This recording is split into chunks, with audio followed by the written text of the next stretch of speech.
శాఖ అధికారి గారి ఆదేశానుసారం మన జిల్లా ప్రభుత్వ కళాకారులు అయినటువంటి మేము ఈరోజు మన గ్రామానికి ఇచ్చేయడం జరిగింది.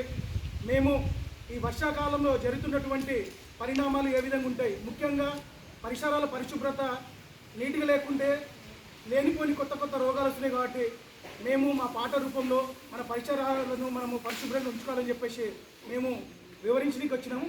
అందులో భాగంగా మనన్న ఒక పాట పాటించుదాం పరిసరాల పరిశుభ్రత, పాటించుదాం పరిసరాల పరిశుభ్రత. విషజ్వరాలు విజృంభించే కాలం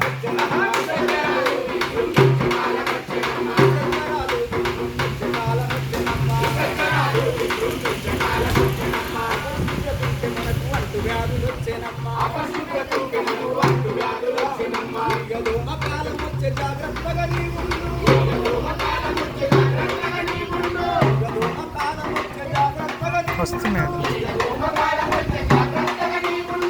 ఇంట్లో తప్పకుండా పరిశుభ్రత పాటించాలా.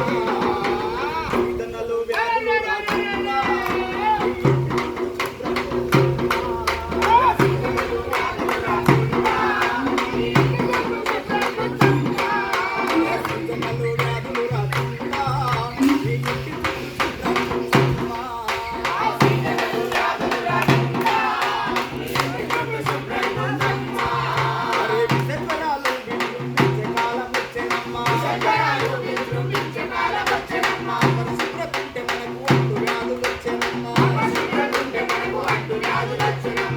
బయట మలమూత్రము అస్సలు చేయొద్దన్నా.